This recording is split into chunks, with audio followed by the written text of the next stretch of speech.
Bapak Ibu hadirin jamaah yang dimuliakan oleh Allah Subhanahu wa taala, pada siang hari ini kita memperingati lahirnya Nabi kita yang mulia Rasulullah Muhammad sallallahu alaihi wasallam. Apa yang kita lakukan pada siang hari ini adalah merupakan bentuk cinta kita kepada Nabi, bentuk pengagungan kita kepada Nabi, bentuk penghormatan kita kepada Nabi Muhammad sallallahu alaihi wasallam. Maka oleh karena itu, dari bentuk pengagungan cinta dan penghormatan kita kepada Nabi inilah kita hadir di tempat ini, duduk bersama dalam ikatan silaturahmi ukhuwah Islamiyah untuk melakukan satu refleksi dan perenungan secara mendalam. Apa sebenarnya hikmah, apa sebenarnya dibalik dari lahirnya Nabi kita yang mulia Rasulullah sallallahu alaihi wasallam. Satu hal, Bapak Ibu yang dimuliakan Allah, salah satu hal yang harus kita lakukan di saat-saat kita mendengarkan Nabi, nama Nabi kita disebut. Kalau dalam salah satu hadis itu disebutkan, celaka orang yang ketika namaku disebut, kata Nabi, dia tidak menyambutnya dengan sholawat kepada Nabi. Jadi salah satu bukti cinta kepada Nabi bukan hanya dengan apa yang kita lakukan hari ini, tapi bukti yang lain adalah dengan kita menyampaikan sholawat, membacakan sholawat, mengumandangkan sholawat. Dalam salah satu hadis Rasulullah pernah berkata, "Man sholla alaya sholatan wahida."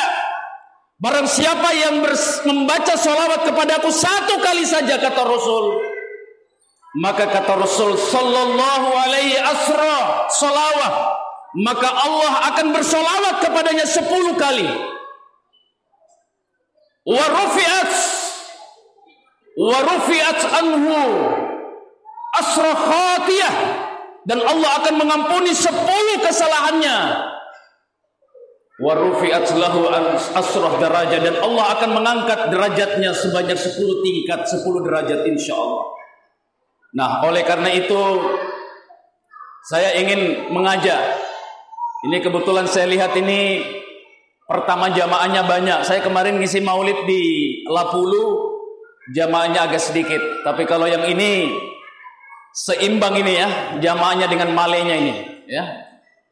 Ya. Luar biasa, male banyak, jamaah juga banyak. Ya, apalagi di siang-siang seperti ini, enaknya ini kita ketemu dengan bantal. Ya, tidur, ya. Tapi masya Allah, tabarakallah, saya menyaksikan betapa cintanya kita semua kepada Nabi. Hadir di siang-siang panas seperti ini untuk menghadiri peringatan Maulid ini. Maka untuk menyamarakan, saya ingin mengajak kita mengumandangkan sholawat. Siap sholawat? Siap sholawat? Takbir. Salatullah, salamullah ala taha rasulillah. Salatullah, salamullah ala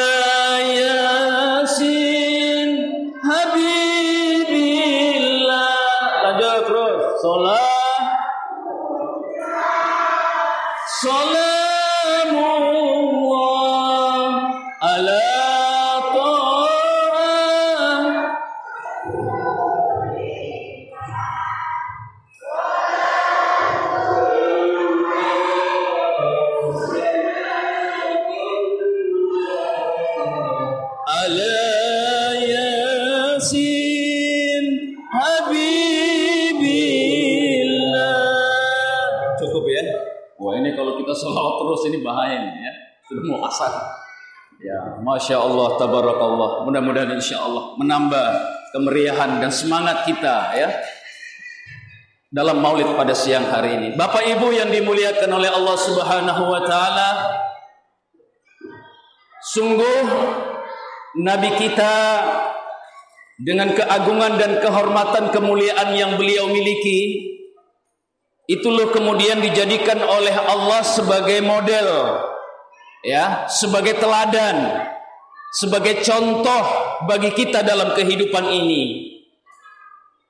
Ada orang yang berkata, Ustadz, saya ini seorang suami. Nabi kita punya anak, Pak. Nabi kita punya istri.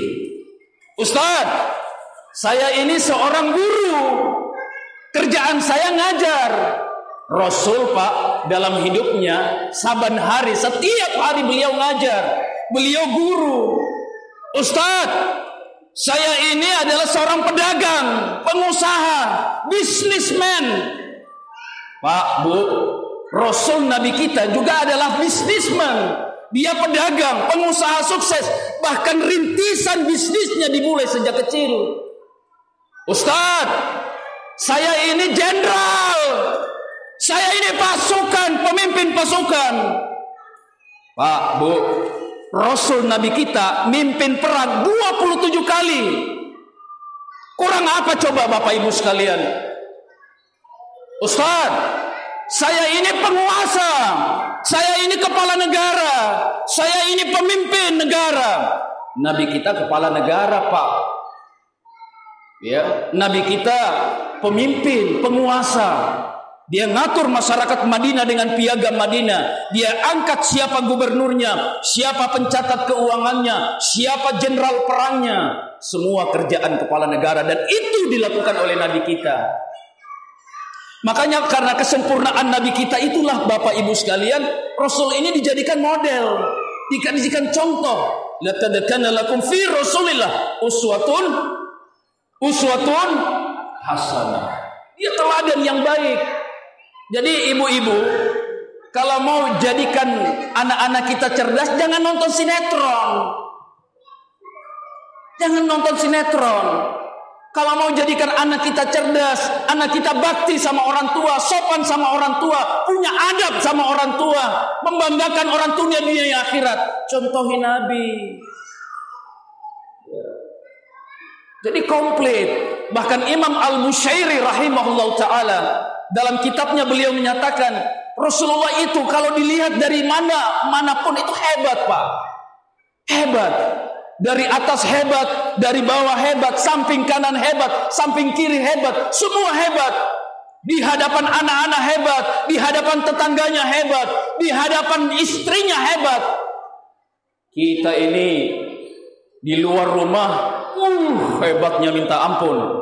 Giliran pulang di rumah, langsung ya ditempeleng sama istrinya langsung, ya kayak ayam basah, ya. Langsung merungut, ya. Pernah dengar ceritanya, Pak? Ya, Bapak pernah dengar ceritanya? Nanti di hari kiamat itu malaikat itu nanti angkat tangan, ngumpulin, kasih pengumuman, suami-suami yang takut sama istrinya silakan sebelah kiri. Ayo suami-suami berdiri. Semuanya berdiri, yang suami-suami yang takut sama istrinya sebelah kiri. Langsung suaminya berdiri semua, yang sebelah kiri yang takut sama istrinya. Yang berani sama istrinya yang sebelah kanan tidak ada, kecuali cuma satu orang. Semua di sebelah kiri takut sama istrinya. Akhirnya kemudian malaikatnya dekati sama yang laki-laki yang satu orang yang berdiri sebelah kanan. Luar biasa, Bapak ini saya sudah ini yang membanggakan laki-laki. Luar biasa, saya bangga sama Bapak. Luar biasa, mantap ini jadi suami. Kata laki-lakinya, mohon maaf ini Pak malaikat, saya juga di sebelah kanan ini disuruh sama istri saya. Iya. Jadi mohon maaf ini Pak, ini bukan karena mau saya, ini karena mau istri saya juga ini Pak. Saya berdiri di sebelah kanan ini. Masya Allah, luar biasa ini. Jadi Rasulullah hebat, bukan kayak kita. Hebat dari sisi manapun, bahkan di hadapan musuh-musuhnya pun disegani, ditakuti. Luar biasa. Itulah kehebatan, itulah kemuliaan, itulah keagungan Nabi kita yang mulia Rasulullah Muhammad sallallahu alaihi wasallam. Tapi ingat Bapak Ibu sekalian, ada satu hal penting yang harus saya sampaikan dalam kesempatan ini. Ingat bahwa sesungguhnya hikmah penting yang kita peringati ini sesungguhnya bukan pribadi fisik dari Rasulullah Muhammad SAW, bukan. Tetapi hakikat sebenarnya yang kita peringati hari ini adalah apa yang dibawa oleh Rasul. Apa yang dibawa oleh Rasul? Itu sebenarnya yang kita peringati. Karena secara fisik, Bapak Ibu sekalian, Nabi kita itu sama dengan kita. Kalau kita punya mata, Rasul juga begitu. Rasul punya tangan, kaki sama dengan kita, persis sama, sempurna sebagai manusia secara fisik.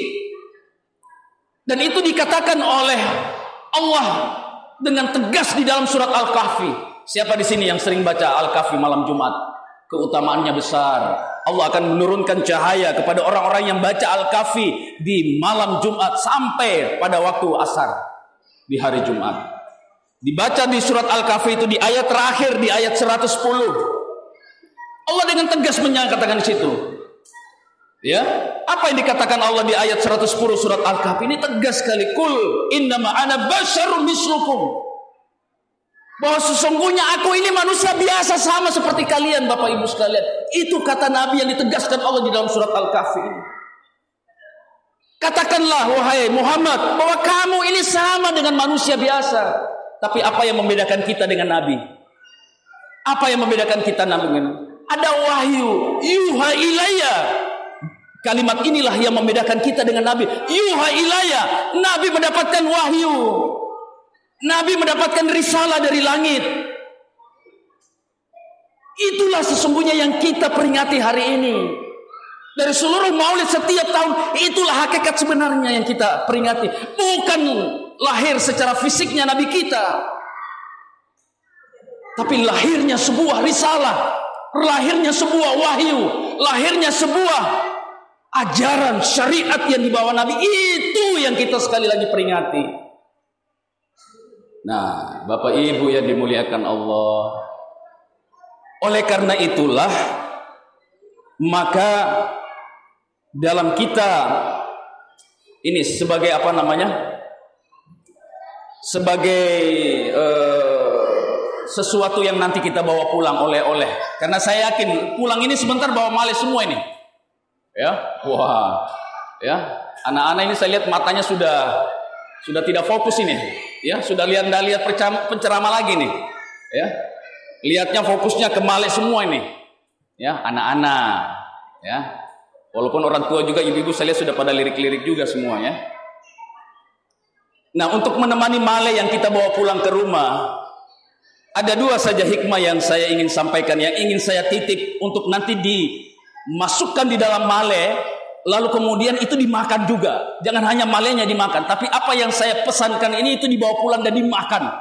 Ditelan mentah-mentah. Lalu kemudian diamalkan, dilaksanakan dalam kehidupan ini. Apa itu? Yang pertama adalah bahwa risalah yang dibawa oleh Nabi kita ini mengajarkan yang pertama yaitu tentang akidah, keimanan kita kepada Allah dan Rasul-Nya. Ini yang pertama. Ya, Bapak Ibu sekalian, apa itu keimanan kita kepada Allah dan Rasul-Nya, akidah kita. Ya, ini penting ini. Akidah kita kepada Allah dan Rasul-Nya, iman kita kepada Allah dan Rasul-Nya. Nah, ini yang pertama. Nah, oleh karena itu dalam hal ini saya ingin tegaskan sama Bapak Ibu sekalian agar kita betul-betul berpegang teguh kepada akidah agama kita ini. Jangan sampai kemudian kita lepas dari genggaman terhadap akidah keimanan agama kita ini. Kalau di dalam surat Luqman ayat 22 Allah menyebutkan, "Wa may yuslim wajhahu ilallah." Wa may yuslim wajhahu ilallah. Barang siapa yang mengharapkan wajah Allah, barang siapa yang berpegang kepada Allah, barang siapa yang menggenggam hidupnya ini dengan akidah yang kuat, maka wa muhsinun, dan dia beramal baik, berbuat baik, faqad istamsaka bil urwatil wusqa, maka sungguh dia berpegang teguh kepada sesuatu yang kokoh di dalam kehidupan ini.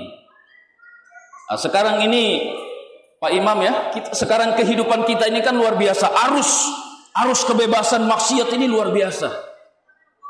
Maka pentinglah agama ini kita pegang. Akidah agama anak-anak kita ini harus ada, Bu. Ya. Ikatan agama, ikatan akidah, ikatan iman ini harus ada. Ibu-ibu ya, penting ini. Jangan ikatan cinta. Siapa yang suka nonton ikatan cinta ini? Kalau berpegangnya sama ikatan cinta, waduh, ke bawah arus. Ya, ini pada senyum-senyum ini ibu-ibu nih, kayaknya pada siapa nama artisnya itu? Ikatan Cinta. Ya. Masya Allah. Jangan berpegang sama ikatan cinta, berpegangnya sama ikatan akidah agama ini. Pahamkan itu sama anak-anak kita, ajarkan itu sama anak-anak kita, ajarkan itu sama istri-istri kita, suami-suami kita, keluarga kita, masyarakat kita, agar mereka berpegang teguh kepada agamanya, akidahnya, keimanannya. Apalagi sekarang ini Bapak Ibu, sekarang ini ada berkembang pemahaman di masyarakat bahwa semua agama itu benar. Semua agama itu benar. Semua pemeluk agama ini masuk surga. Kalau ditanya orang Islam, Bapak Islam? Iya. Nanti kalau mati masuk surga Pak? Iya. Orang di luar Islam ditanya, Bapak non muslim ya? Iya. Kalau Bapak mati nanti masuk surga? Iya, saya yakin masuk surga. Pertanyaannya surga yang mana? Ini ngaku masuk surga, ini ngaku masuk surga. Terus surga yang mana ini? Yang benar. Jadi pemahaman seperti ini yang disebarkan di masyarakat ini tidak boleh kita ambil, karena ini merusak akidah kita. Akidah kita jelas mengatakan inna dina indallahil Islam. Satu-satunya agama yang benar itu hanya Islam. Di luar Islam tidak benar. Itu jelas, itu dinyatakan oleh Al-Quran di dalam akidah keimanan kita sebagai seorang muslim. Jadi surga itu hanya milik orang-orang yang mengaku iman kepada Allah. La ilaha illallah Muhammadur Rasulullah. Ya Bapak Ibu sekalian, ini kalau pemahaman kayak begini nih, ya, berkembang di masyarakat, semua agama benar, bahaya, kasihan anak-anak kita ini. Ya, hari ini mereka bisa Islam, besok mereka bisa kafir, anak-anak kita ini bisa keluar dari agama mereka. Kenapa? Karena mereka beranggapan bahwa semua agama benar. Jadi tidak peduli saya mau Islam besok saya keluar dari Islam, tidak peduli. Ini bahaya ini. Maka bentengi anak-anak kita dengan iman, dengan akidah yang kuat, agar mereka bisa tahu siapa Tuhan mereka, siapa Rob mereka, agama mereka apa, akidah mereka apa, dan seterusnya. Inilah kenapa Bapak Ibu, yang kita, kalau tadi Pak Sekjam tadi mengatakan beliau sangat bahagia sekali ini. Ada 3 kebahagiaan beliau tadi ini. Saya catat ini, Pak Sekjam, saya catat betul ini 3 kebahagiaan beliau ini.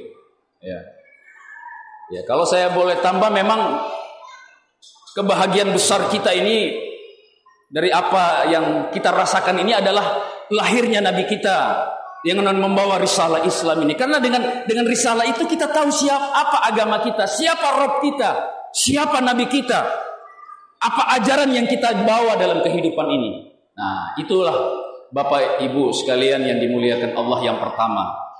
Ya, ingat, akidah ini penting. Kenapa masjid ini bisa berdiri kokoh? Karena pondasinya kuat, Pak. Bagaimana kondisi pondasi, bagaimana kondisi bangunan, itu tergantung kondisi pondasinya. Jadi kalau pondasinya miring, bangunan ikut miring. Kalau pondasinya rapuh, pasti bangunan ikut rapuh juga. Jadi bagaimana bangunan itu tergantung bagaimana kondisi. Bagaimana kondisi seorang hamba, seorang muslim, itu tergantung akidahnya, imannya kepada Allah. Nah, jadi inilah yang selalu saya wanti-wanti kepada diri dan keluarga saya dan kita semua di sini. Mari Bapak Ibu, kuatkan akidah agama anak-anak kita ini. Ya, kuatkan. Saya punya teman, punya kawan. Dia ini dia pergi dia guru, bayangkan guru, Pak. Dia pergi ngajar di tempat komunitas orang-orang non-muslim. Karena pondasi imannya tidak kuat, akhirnya pas pulang dia pergi tinggalkan rumahnya, dia tenteng Al-Qur'an. Dia pulang, dia tenteng kitab suci, kitabnya agama lain. Coba bayangkan. Akhirnya orang tuanya tidak menganggap lagi anak ini sebagai anaknya, karena sudah berpindah agama, sudah berlainan agama, berlainan akidah. Ini sebuah bencana besar bagi kedua orang tuanya ini. Nah, ini yang kita tidak inginkan sama anak-anak kita. Perkokoh, sekali lagi bentengi segala apapun yang bisa mengotori, merusak akidah keimanan anak-anak kita. Kuatkan mereka betul keimanan mereka ini. Jangan sampai melenceng sedikit pun dari agama ini. Bapak Ibu yang dimuliakan Allah, ini yang pertama. Siap jaga akidah? Oh, enggak ada jawaban. Siap jaga akidah? Siap jaga agama? Masya Allah. Ini penting. Ini taruhannya Pak. Ini penting. Kenapa? Karena taruhannya ini surga neraka. Taruhannya ini siksa selama-lamanya atau bahagia selama-lamanya. Ini taruhannya. Jadi jangan pernah main-main. Kita harus serius dalam persoalan ini. Ya, ini yang pertama nih. Yang saya ingin ini masuk di dalam male-male kita sampai pulang dibawa ke rumah, diamalkan dan dilaksanakan. Yang kedua tidak lain tidak bukan adalah apa yang keluar dari akidah ini. Ya, tidak lain tidak bukan adalah ajaran Nabi kita, syariat Nabi kita, yaitu Islam ini, Pak. Nabi kita sebelum beliau meninggal, sebelum beliau wafat, di saat-saat detik-detik terakhirnya, beliau masih sempat berpesan kepada menantu kecintaan beliau, Ali bin Abi Thalib radhiyallahu taala anhu. Apa pesan Nabi kepada menantunya? Beliau berpesan kepada menantunya, sampaikan ini kepada umatku. Lan tadillu, tidak akan sesat umat ini. Tidak akan sesat. Lan tadillu, kalau kita belajar sedikit bahasa Arab, Pak. Lan itu kalau disebutkan lan, ya Pak ya, lan ada nun di situ, itu namanya la ta'bid, yaitu penegasan bahwa selama-lamanya tidak akan pernah terjadi. Tidak akan pernah terjadi selama-lamanya sampai kiamat. Lan tadillu, tidak akan sesat selama-lamanya. Sama seperti kalau ada ustadz dia bacakan firman Allah, walan tardo ankal yahudu. Walan di situ itu lan juga sama. Kalau dalam bahasa Arab lan ta'bid, lan penegasan bahwa tidak akan pernah walan tardo ankal yahudu walan nasara, bahwa sesungguhnya di ayat ini orang-orang Yahudi dan Nasrani selama-lamanya mereka akan menaruh kebencian, permusuhan terhadap kita umat Islam, dan mereka akan mendesain, merancang ya apapun untuk kemudian ya menghancurkan kita umat Islam ini, merusak kita umat Islam ini. Nah, sama juga ini di dalam pesan Rasulullah sebelum meninggal, lan tadillu, tidak akan sesat selama-lamanya. Selama umat Islam ini, umat Nabi ini berpegang kepada ya tamassaktum bihima kitabullah wa sunnati Rasulullah sallallahu alaihi wasallam. Selama mereka berpegang kepada Quran dan sunnah Rasulullah sallallahu alaihi wasallam. Makanya dalam hadis yang lain Bapak Ibu, Rasulullah pernah berpesan, "Faman ragiba an sunnati laisa minna." Barang siapa yang tidak mengambil sunnahku, yang tidak merujuk kepada sunnahku, maka laisa minna, dia bukan masuk golonganku, kata Rasul. Bahaya ini. Ya. Ini kalau tidak masuk golongan Rasul, pasti celaka. Karena yang namanya Rasul beserta golongannya itu pasti masuk surga. Jadi kalau kemudian Rasul mengatakan laisa minna, bukan termasuk golonganku, sudah pasti neraka. Sudah pasti siksa selama-lamanya. Sudah pasti mendapatkan murka dari Allah, Bapak Ibu sekalian. Kenapa? Karena tidak ikut sunnah. Karena tidak ikut sunnah. Sunnah itu apa? Sunnah itu at-tariq fil haya, jalan hidup yang sudah Allah tunjukkan, yang Allah sudah contohkan, yang Rasul sudah contohkan dengan ajaran syariat Islam ini. Nah, itu. Jadi tidak hanya bentengi akidah anak-anak kita, tapi pahamkan juga anak-anak kita dengan ajaran syariatnya. Mana yang halal, mana yang haram, mana yang baik, mana yang buruk, mana yang terpuji, mana yang tercela. Makanya tadi saya bilang sama ibu-ibu, Bu, jangan lihat sinetron terus kemudian ngajarin anak-anak. Lengkap semuanya di situ. Ibu-ibu kalau mau tahu caranya gimana menghadapi suami yang suka marah-marah di rumah, ya, yang suka marah-marah di rumah, wah itu ada caranya Bu, ada obatnya itu. Ya Bu ya, ada obatnya itu. Menghadapi suami yang suka marah-marah terus di rumah kerjanya. Emosi terus dia di rumah itu. Itu ada obatnya Bu. Ya, bisa kita kajian ini Bu ya. Saya kasih tahu rumusnya. Ya, saya kasih tahu resepnya itu. Ada itu Bu di Quran Sunnah. Sama juga bapak-bapak ini ya, menghadapi istri-istri yang cerewet. Ya, istri-istri yang sukanya ngomel. Ya. Jangan khawatir bapak-bapak, ada resepnya juga itu, ada rumusnya, ada teknik-tekniknya itu untuk menaklukkan wanita seperti itu, istri seperti itu, ya, ada caranya. Yang penting bukan dikasih masuk dalam sumur kayak Dasar Latif, ya.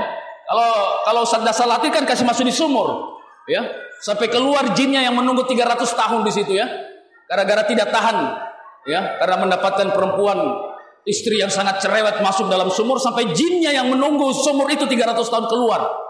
Ya, bukan dengan cara itu, tapi dengan cara sebagaimana cara Nabi di dalam mengurus rumah tangganya. Nah, itu ada. Masya Allah. Jadi Bapak Ibu lengkap. Makanya kenapa kemudian syariat Nabi yang dibawa Nabi ini kita diperintahkan untuk masuk ke dalamnya. Ya kan? Kita masuk ke dalamnya. Karena memang syariat Nabi ini sudah sempurna, sudah kafah. Ya, udkhulu fis-silmi kafah. Masuk kalian ke dalam agama ini secara kafah, secara sempurna Bapak Ibu sekalian. Karena memang ajaran agama Nabi kita ini sempurna, syariatnya sempurna insyaallah. Jangan khawatir. Bapak mau nanya apa? Ada. Bisnis Islami Pak, gimana? Supaya bisnisnya barokah? Ada. Karena namanya kalau kita berdagang, berbisnis, kalau tidak sampai membawa kita surga, nggak usah bisnis, nggak usah dagang. Karena bisnis itu bukan hanya sekedar untung rugi, tapi bisnis itu urusannya surga neraka. Jadi kalau bisnis itu tidak sampai menghantarkan kita pada surga, nggak usah bisnis. Jadi penting kita memahami bagaimana bisnis Islami, berusaha yang Islami, dagang yang Islami, dagangnya berkah, dagangnya dicintai sama Nabi. Dan yang lain-lainnya, semuanya ada, lengkap. Termasuk tata caranya ada. Saya tadi cerita-cerita dengan Pak Imam. Ya, kita sedih kemarin waktu corona kemarin, waduh, saf sholatnya berjarak-jarak. Ini bid'ah modern ini yang dikembangkan oleh orang musuh-musuh kita. Ya, sampai kemudian berjarak-jarak. Sampai pernah Pak Imam di Andonohu itu ada hampir jarak safnya hampir 2 meter. Pada saat saya datang khutbah, loh, kok panjang banget ini. 2 meter jaraknya ya Allah. Saya bilang Masya Allah, ini tidak pernah ada. Dulu Pak, di zaman Islam, di zaman Khulafaur Rasyidin, di zaman Nabi, ketika ada wabah, ya, wabah penyakit seperti corona ini melanda, dalam 1 hari sampai 10.000 yang meninggal, tidak ada. Saf itu dijarangkan.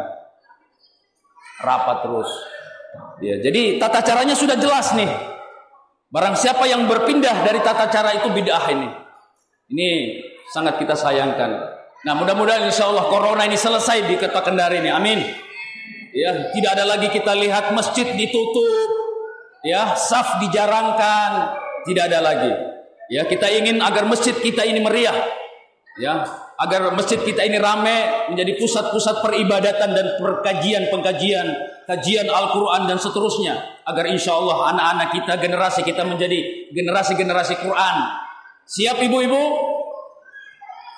Siap apa? Ya, Bu, coba lihat anak-anak kita. Itu sekarang anak-anak kita luar biasa, generasi TikTok, ya kan? Facebook, ya. Kerjanya goyang aja terus goyang, ya. Coba lihat anak-anak kita. Ini menjadi PR ibu-ibu nih, orang tuanya, ya. Ingat Bu, Pak, ada 3 manusia yang nanti tidak akan dilihat mukanya oleh Allah nanti kala di yaumul kiamah. Ya. Salah satunya dari ketiga golongan manusia ini adalah ad-dayuts, suami, termasuk ibunya yang tidak peduli sama kondisi keluarganya. Ya, enggak peduli sama kondisi agama anak-anaknya ini. Anak-anaknya mau maksiat, terserah. Anak-anaknya mau bebas, terserah, enggak peduli. Ini model orang tua yang sampai Allah sendiri jijik nggak suka melihat wajah manusia ini, yaitu ad-dayuts, orang tua, suami, istri yang tidak peduli sama kondisi agama anak-anaknya. Ini penting nih agar kita bisa mengambil hikmah dari peringatan kita pada siang hari ini. Nah, Bapak Ibu yang dimuliakan oleh Allah Subhanahu wa taala, kiranya ini yang mungkin beberapa poin yang ingin saya sampaikan. Sebenarnya masih panjang ini ya, tapi karena waktu kita juga membatasi, cuma 2 itu saja yang bisa saya bawakan. Yang saya titip pesan untuk kita menemani male-male kita, ya, untuk kita bawa sampai ke rumah dan kita amalkan, kita laksanakan dalam kehidupan rumah tangga, keluarga, masyarakat, bangsa dan negara kita. Karena sesungguhnya ketika bangsa, negara, masyarakat ini kembali kepada Islam, kembali kepada syariat Islam yang kafah ini, maka insya Allah ini kunci kebahagiaan, kunci keselamatan, kunci kemenangan kita umat Islam ini, insya Allah. Bapak Ibu yang dimuliakan Allah, kiranya ini yang dapat kami sampaikan. Mudah-mudahan memberikan spirit semangat kita untuk berislam, beragama dengan baik dan benar, dan menjadi